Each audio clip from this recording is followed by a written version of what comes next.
Ayan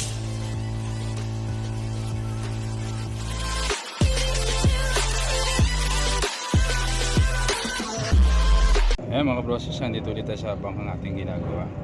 Kaya bali, nakalimutan ko yung tripod ko. Hindi ko tuloy ma-video ito ng okay, habang gumagawa. Ngayon, bali na ikabit ko na yung release, na tornilyohan ko na at na-epoxyhan ko na.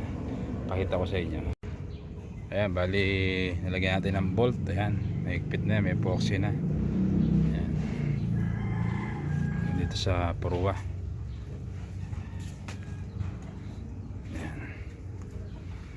Bali tinugma ko lang yung pagkakaputol doon sa pinakasubo para mamaya sandarin ko lang ng konti at lalagyan natin ng PVC yan. Bali ito yung PVC na ilalagay natin dyan. Yan, titilarin pa natin yung PVC na yan. Kaya bali ito naman yung ating gagawin, itong kabila. Yan, ayan yung mga bolt nya, naka ready na rin yan hanggang doon sa purwa. At ito yung release na ikakabit natin. Yan, may mga butas na yan. Yan. Kaya bali nagtimpla tayo ngayon ng epoxy. Yan. Bali lalagyan natin ng kusot yan. Ito kusot. Kuha tayo ng kusot.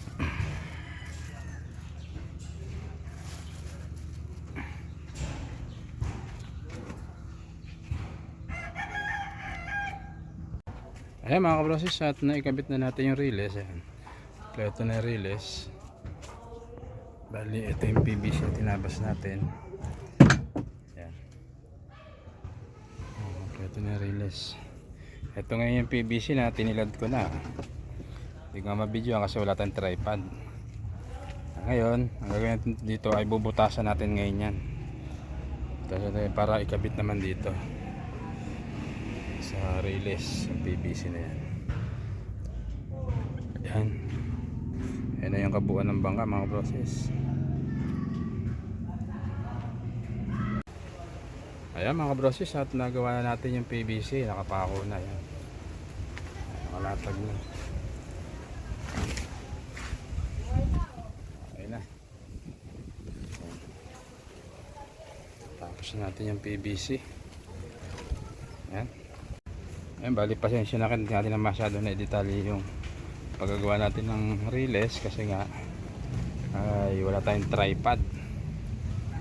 Pero ayan, ayos na, yari na. Shoutout pala kay Parin Boy, kay Parin Nogi, kay Parin Joel, kay Marin Karen, kay Maricoy, kay Tita Sherry, kay Tita Cherry, ayan, kay Boss Alan, Chris TV, John Fishing TV, Baronski TV, shoutout. At sa lahat ng aming subscriber at mga viewers. Yan, ganito lang aming video. Paalam na, Ka Johnny TV. Bye bye.